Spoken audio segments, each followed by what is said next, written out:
அஸ்ஸலாமு அலைக்கும் வரஹ்மத்துல்லாஹி வபரகாத்துஹு. கண்ணியத்திற்குரிய எல்லாம் அல்ல அல்லாஹு ஜல்ல ஷானஹு தஆலாவின் நல்லடியார்களே, கடந்த ஜும்ஆவை புனிதமிகு ரமலானோடு கடந்தோம். இந்த ஜும்ஆவை ரமலானை கடந்துவிட்டு அதோடு சில அமல்களை மறந்துவிட்டு அமர்ந்திருக்கிறோம். அன்பிற்குரியவர்களே, இஸ்லாம் நமக்கு வகுத்து தந்திருக்கிற ஒவ்வொரு வணக்க வழிபாடும் மனித சமூகத்திற்கும் இஸ்லாமிய சமூகத்திற்கும் ஒரு படிப்பினையாக, அதிலிருந்து சில பயிற்சிகளை எடுத்துக்கொள்ளும் முகமாகவே நம்முடைய வணக்க வழிபாடுகள் நமக்கு அமைக்கப்பட்டிருக்கிறது. பொதுவாகவே நம்முடைய அமல்கள் அனைத்தையும் எடுத்து பார்த்தால் அதனுள் அதை செய்கிறவருக்கும் செய்வதனால் மற்றவருக்கும் ஏராளமான பலன்களை நாம் பார்க்க முடியும். ஒரு முஸ்லிம் என்று சொல்கிறோம், நாம் முஸ்லிம். முஸ்லிம் என்றால் என்ன என்ற விளக்கத்தை நபிகளார் சொல்லும் பொழுது, மன் சலிமன் நாஸ் மின் லிசானிஹி வ யதிஹி, தன்னுடைய நாவால் தன்னுடைய புறத்தால் பிறர் பாதுகாப்பு பெற்றால் அவர் முஸ்லிம் என்கிறார்கள். அடிப்படையில் நம்முடைய நம்பிக்கை என்று நான் இதை சார்ந்தவன், நான் ஒரு முஸ்லிம் என்று சொல்லும் பொழுது, எதனால் முஸ்லிம், எப்படி முஸ்லிம் என்றால், நான் அல்லாஹுக்கும் அல்லாஹ்வுடைய தூதருக்கும் கட்டுப்பட்டதினால் பிறருக்கு என்னுடைய நாவால் என்னுடைய புறத்தால் தொல்லை தராமல் அமைத்துக் கொள்வேன் என்று இருந்தால் அவன் முஸ்லிம் என்கிறார்கள் நபிகளார். ஆக நம்முடைய நம்பிக்கையே பிறருக்கு நலம் சார்ந்து இருக்கிறது. ஜரீர் இப்னு அப்துல்லா என்கிற ஒரு நபித்தோழர் இஸ்லாத்தை ஏற்றுக்கொண்டு நபிகளாரிடம் வந்து உறுதி சொல்கிறார்கள், அல்லாஹ்வின் தூதரே, நான் இஸ்லாத்தை ஏற்றுக்கொள்கிறேன் என்று நபிகளாரிடம் வந்து பிரகடனம் செய்கிறார். நான் அல்லாஹ்வுடைய தூதரே, உங்களது மார்க்கத்தில் நுழைந்து விட்டேன். அவருக்கு நபிகளார் சொன்ன முதல் உபதேசம், அப்படி என்றால் நீ பிறர் ஒவ்வொருவருக்கும் நலம் நாடுவது உன் மீது கடமையாகிறது என்று நபிகளார் சொல்கிறார். நபிகள் நாயகம் அவருக்கு சொல்லும் பொழுது, அப்படி என்றால் நீ பிற மனிதர்களுக்கு நலம் நாடுவது உன் மீது கடமை. அத்தீனும் நஸ்ஸீஹா, மார்க்கம் என்பது பிறர் நலம் நாடுவது என்று அல்லாஹ்வுடைய தூதர் சொல்வதை நாம் பார்க்கிறோம். ஆக இந்த மார்க்கத்தில் அமைக்கப்பட்ட, நமக்கு வழங்கப்பட்ட எந்த ஒரு செயலாக அமலாக இருந்தாலுமே அது செய்கிற அவருக்கும் செய்வதனால் பிறருக்கும் நலம் வருவதும் அதனால் மனித சமூகம் பயன்பெறுவதும் என்பதை எந்த ஒரு இறை நம்பிக்கையாளரும் மறுத்துவிட முடியாது. அப்படிப்பட்ட இந்த மார்க்கத்திலே நாம் நம்முடைய நோன்பு காலத்தை கடந்து அதை நம்மால் இயன்ற அளவு அந்த நோன்பை நோற்று பக்குவ பெற்று இருக்கிறோம். இப்பொழுது நாம் ஒன்றை புரிந்து கொள்ள வேண்டும். நாம் நோன்பு நோற்று முடித்திருக்கிறோம். அந்த சூடே ஆறலை அப்படின்னு சொல்லுவாங்கல்ல, அந்த சூட்டோட சூடா உடனே அதை பார்க்கணும், பேசி முடிக்கணும் அப்படிம்போம்ல. ஒரு 30 நாள் 29 நாள் நோற்றுறது, ஆனால் நன்மையோ 30. அந்த வகையில் நன்மைகளை கொள்ளையடித்தோம் என்கிற ஒரு மன திருப்தியில் இருந்தாலுமே இந்த நோன்பினால் நான் பெற்ற படிப்பினை என்ன? நபிகளார் ஒரு மனிதரை பார்க்கும் பொழுது, ஒருவருடைய செயலை பார்க்கும் பொழுது, ஒருவர் நாட்டினுடைய இராணுவ ரகசியத்தை விற்றுவிட்டார். அந்த செய்தி அறிந்து நபிகளார் அதை தடுத்து விட்டார்கள். பின்னர் அவரை அழைத்து வந்தவுடனே நபிகளார் அவரை பார்த்து சொன்னவுடனேயே, அவரை தண்டிக்க வேண்டும் என்று மக்கள் சொன்னவுடனேயே நபிகளார் சொன்னது என்ன தெரியுமா? அவர் பத்ர் சஹாபி ஆயிற்று, விட்டு விடுங்கள். ஒரு மிகப்பெரிய செயலை ஒருவர் செய்து விட்டாரேயானால் அதிலிருந்து நன்மையை மட்டும் அவர் பெற மாட்டார், அதனால் படிப்பினை பெறுவார். அவர் படிப்பினை பெற்றவராக இருக்கும் பொழுது அவர் அந்த காரியத்தை செய்ய மாட்டார். அதுபோல் ஒருவரை, இன்னொரு மனிதரை அது போன்ற ஒரு குற்றம் சாட்டி அழைத்து வரும் பொழுது, ஒரு சிறிய குற்றம், அவரை நபிகளார் பார்த்த உடனேயே இவர் சுபுகு தொழுவராயிற்றே, அப்படி செய்ய மாட்டார். எப்படி பாருங்களேன், இந்த என்ன கோணத்தை பாருங்க. இவர் ஃபஜ்ர் தொழுகிறவராச்சே, அல்லாஹ்வை சந்தித்து உரையாடுபவராயிற்று, சரியாக தொழுகை கடமை இருப்பவர் இப்படி செய்ய மாட்டாரு என்று அவர் மீது அவர் செய்த கடமையை வைத்து இந்த கடமையானது, இந்த செயலானது அவரை இந்த தவறான செயலிலிருந்து தடுத்திருக்கும். ஆகவே அவர் செய்ய மாட்டார். என்ற கோணத்தில் பார்க்கிறார்கள் என்றால் நாம் இதை எப்படி பார்க்க வேண்டும்? நாம் தொழுகிறோம், நோன்பை 30 நாட்கள் நோன்பு கடந்தோம், குடும்பத்தோடு எழுந்தோம், அமல் செய்தோம், பள்ளிவாசலை நிரப்பினோம். ஆனால் அப்படி நிரப்பிய நாம் அதிலிருந்து படிப்பினையே பெற்றுக்கொண்டோமா? 30 நாட்கள் பெற்ற அந்த பயிற்சியானது இன்ன பிற நாட்களில் அந்த பயிற்சியினுடைய வெளிப்பாடாக என்னுடைய சொல், செயல் இவைகள் எல்லாம் அமைகிறதா? அதை கொண்டுதான் அல்லாஹ்வுடைய தூதரவர்கள் இந்த மார்க்கத்தை எடுத்து உரைத்தார்கள். நோன்பு வச்சுட்டோம், 30 நாள் பயின்றோம், நம்முடைய நாவடக்கம் எப்படி? இப்பொழுது என் பேச்சுக்களில் இருந்த மாற்றங்கள் என்ன? பேசினால் நல்லதை பேசு. மன் கான யுமினு பில்லாஹி வல் யௌமில் ஆகிர், யார் அல்லாஹ்வையும் மறுமை நாளையும் நம்புகிறாரோ ஃபல் யகுல் கைரா அவ் லியஸ்முத், அவர் பேசினால் நல்லதை பேசட்டும் அல்லது வாய் மூடி மௌனமாக இருக்கட்டும். நான் அல்லாஹ்வை நம்பினேன், அல்லாஹ் என்னை பார்த்து கொண்டிருக்கிறான், அதனால் தான் என்னுடைய உணவை நான் தடுத்து வைத்தேன், அவன் சொன்னதனால் தான் நான் என்னுடைய பானத்தை நான் தவிர்த்து வைத்தேன். உயிர் வாழ அடிப்படை இரண்டுமே. என் உயிரை விட மேலே என் இறைவன் என்பதனுடைய வெளிப்பாடு தான் நாம் வைத்திருந்த நோன்பு. சாதாரண விஷயம் அல்ல. மேலும் மறுமையினாலும் யார் நம்புகிறாரோ இதற்கான கூலியை இப்பொழுது நான் பெறப்போவது இல்லை.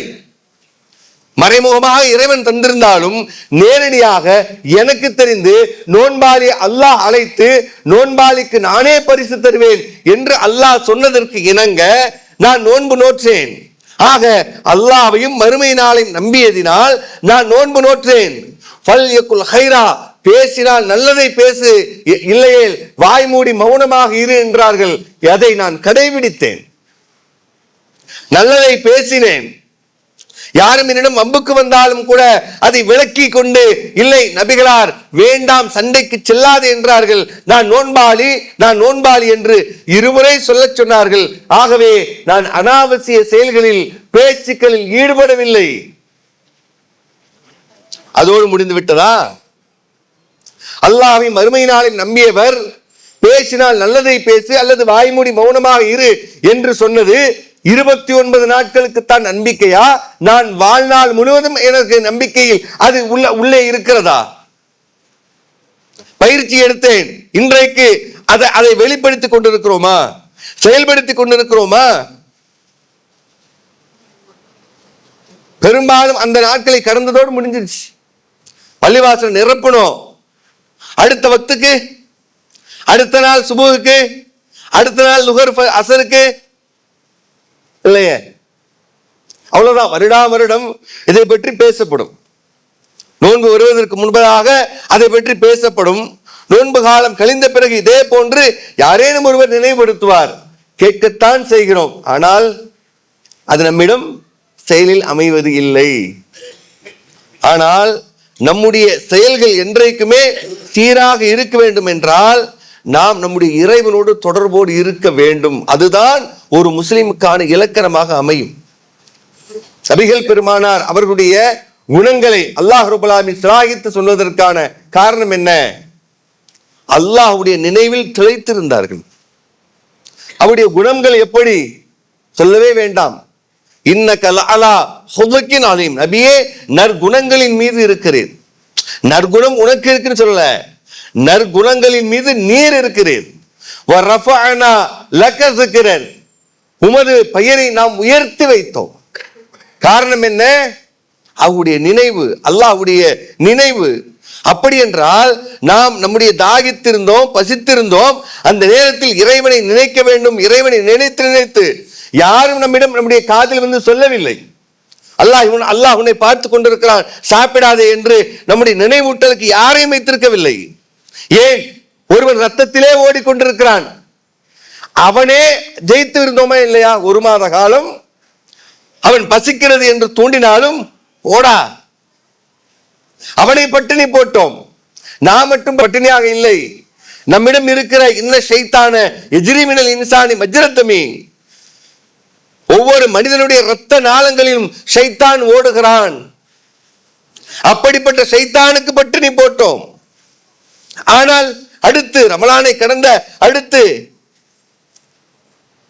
அவ்வளவுதான், கடந்து விட்டோம். ஒரு மாதம் வந்தது தெரியலங்க, போதும் தெரியலங்க, அவ்வளவு ஜாலியா இருந்துச்சு. அப்ப எப்படி நம்முடைய சமூகம் இதை பார்க்குதுன்னா, ரமலான ஒரு நல்ல என்டர்டைன்மெண்ட், ஒரு மாசம் ஜாலியா இருந்துச்சு, இருக்கட்டும், சந்தோஷம் தான், அது மாதிரி மகிழ்ச்சி தான், ஒரு விதத்துல சரிதான், ஒரு முஸ்லிம் சந்தோஷப்படுவான். ஆனால் அது எப்படி அமைய வேண்டும்? பயனுள்ளதாக இருக்க வேண்டுமே. என் இறைவன் மற்ற காலங்களில் பார்க்கிறானே என்கிற பயிற்சியோடு இருக்கும் பொழுது, இப்பொழுதும் நான் என்னை மாற்றிக்கொண்டேன், நான் என்னுடைய தொழுகையை தொடர்ச்சியாக எடுத்துக்கொண்டேன், என்னுடைய அமல்களை சீராக அமைத்துக் கொண்டேன் என்று இருக்கும் பொழுது, அந்த ரமலான் மட்டுமல்ல, இன்ன பிற நாளும் மகிழ்ச்சி தான். ஆகவேதான் அல்லாஹ் ரப்பல் ஆலமீன் சொல்லும் பொழுது, அல்லதீன எதுகுரல்லாக, அவர்கள் அல்லாஹ்வை நினைவு கூறுவார்கள், கியாமம் வ குஊதன் அலா ஜுனூபிஹிம், அவர்கள் நின்ற நிலையிலும் அமர்ந்த நிலையிலும் மற்ற எந்த நிலையிலும், அவர் நின்றிருந்தாலும் சரி, உட்கார்ந்து இருந்தாலும் சரி, எந்த பக்கத்தில் இருந்தாலும் சரி, அவர் அல்லாஹ்வை நினைவு கூறுவார். நினைவு கூர்ந்து விட்டு உலகங்களை அவன் படைத்தவைகள் எல்லாம் கண்காணிப்பார். எல்லாவற்றையும் பார்த்து விட்டு, இறைவா ரப்பனா மா ஹலக்த ஹாதா பாத்திலா, இறைவா எதையும் நீ வீணாக படைக்கவில்லை, எல்லாவற்றையும் பயனாக படைத்திருக்கிறாய். ஆக பயன்படுத்துவதில் தான் இங்கே பிரச்சனை. நீ எல்லாவற்றையும் பயனாக கொடுத்தாய், நான் தான் பயனற்று கழிக்கிறேன். அதில் குறிப்பாக காலம். காலம் என்பது அனைவருக்கும், நேரம் என்பது அனைவருக்கும் சமமாக வழங்கப்பட்ட ஒரு நிஅமத். அந்த நிஅமத்திலே நாம் அல்லாஹ்விடத்தில் பரக்கத் கேட்பதில்லை. நம்ம என்ன பண்றோம்னா, அல்லாஹ் கிட்ட பரக்கத் கேட்கிறது காசு பணத்தில் மட்டும்தான் பரக்கத்து கேட்கிறோம். பரக்கத்து கொடு, பரக்கத்து கொடு. பரக்கத்து என்பது எல்லாவற்றிலும் கேட்கணும். தூங்குறதுல கேட்கணும், இறைவா என்னுடைய உறக்கத்தில் பரக்கத்தை தா, என்னுடைய பேச்சில் பரக்கத்தை தா, என்னுடைய கல்வியில் பரக்கத்தை தா, நேரத்தில் பரக்கத்தை தா. நபிகள் பெருமானாருக்கு இருந்த வேலை பருவ விடவா நமக்கு?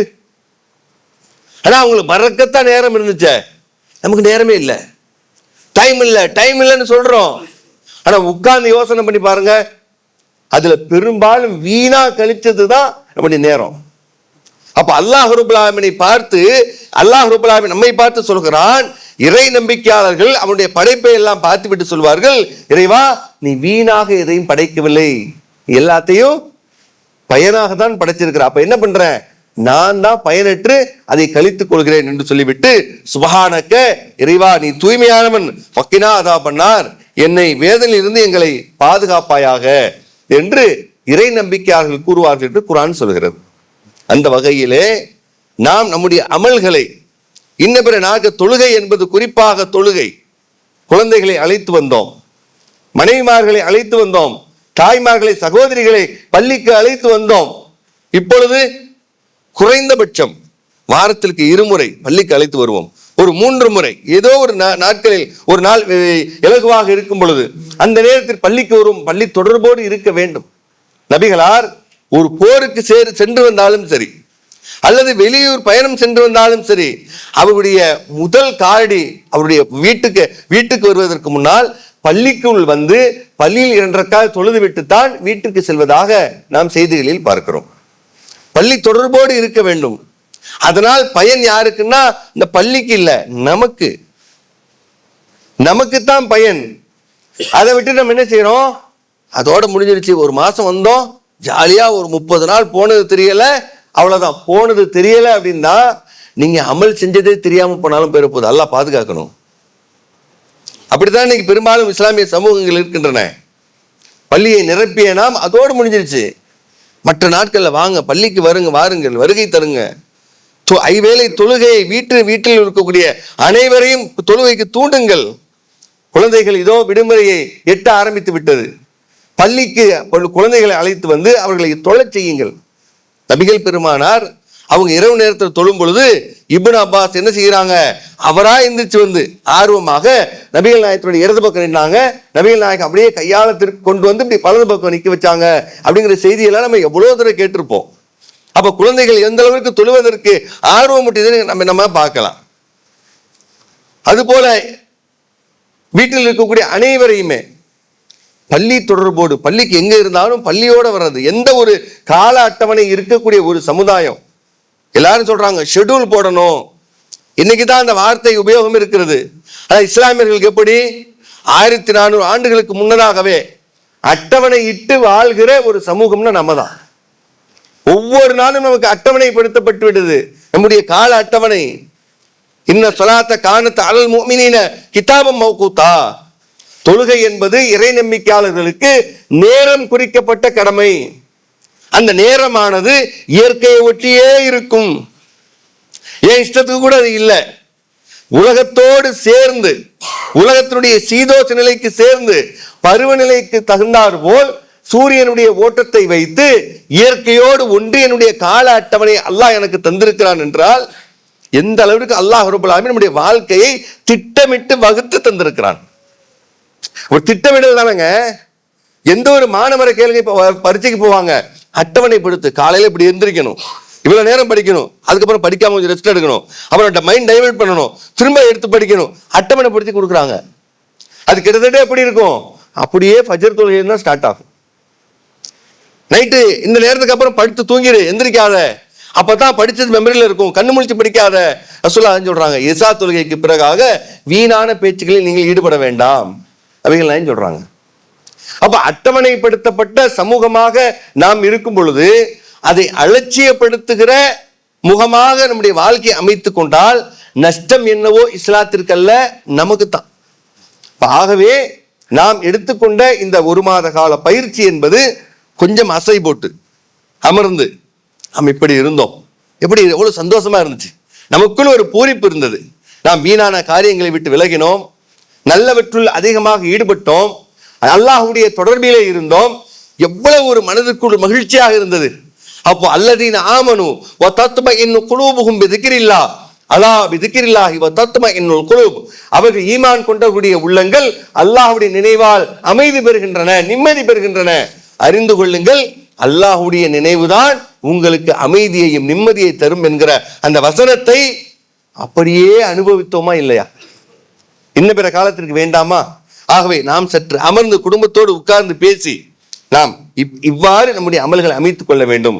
நான் அலட்சியமாக இருந்தால் நீ என்னை தூண்டு, நீ அலட்சியமாக இருந்தால் நான் உன்னை தூண்டுகிறேன் என்று நம்முடைய குடும்பத்திற்குள் பேசி, அல்லது அலுவல் செய்கிற இடங்களில் சக பணியாளர்கள் இஸ்லாமியர்களாக இருந்தால் அவர்களுக்குள் பேசி, அப்படித்தானே உமர் ரலியல்லாஹு அன்ஹு அவர்கள் ஒரு நாள், நான் பணிக்கு செல்கிறேன், நீ அல்லாஹ்வுடைய தூதரோடு இருந்து அவர்களிடம் கல்வியை கற்றுக்கொள், 2ஆம் நாள் நீ வேலைக்கு சென்று விடு, நான் அல்லாஹ்வுடைய தூதரோடு இருக்கிறேன். பிசினஸ் செய்கிறவர். அப்போ ஒரு பிசினஸ் மேன்ஸ் 2 பேர் பார்ட்னரா இருக்கும் பொழுது அவங்க வெறும் காசு பணத்துக்கு மட்டும் பார்ட்னரா இல்லை பாருங்க, கல்விக்கு பார்ட்னரா இருக்கிறாங்க, மார்க்கத்துக்கும் பார்ட்னரா இருக்கிறாங்க. அப்போ முதல் நாள் சம்பாத்தியத்துல உனக்கு எனக்கும் பாதி, மறுநாள் நான் அல்லாஹ்வுடைய தூதர்கிட்ட வாங்குற கல்வியில உனக்கு எனக்கும் பாதி, நான் மட்டும் சொல்லிடுறேன், இதுதான் பாதி, இது முழுசா. அப்ப எப்படி திட்டமிட்டாங்க பாருங்களேன். இந்த திட்டமிடுதல் நம்ம கிட்ட வேணும். நாம் என்ன செய்யணும், உட்கார்ந்து நம்முடைய குடும்பத்தில் பேசலாம், வேலை செய்கிற இடங்களில் பேசலாம், பேசி எந்த நேரத்திலும் இறை நினைவை விட்டு விலகாதவாறு நாம் பாதுகாத்து கொண்டோமையானால் நம்முடைய எல்லா நாட்களுமே இறைவனால் பாதுகாப்பு பெறுகிற, அவனுடைய அமல்களால் பயன்பெறுகிற நல்ல மக்களாக வாழ்ந்து மரணிக்க முடியும்.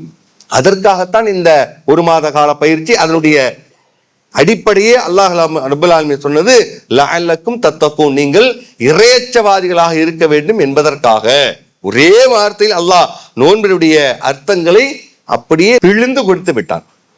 நோன்புடைய அடிப்படையே இறையச்சம் தான்.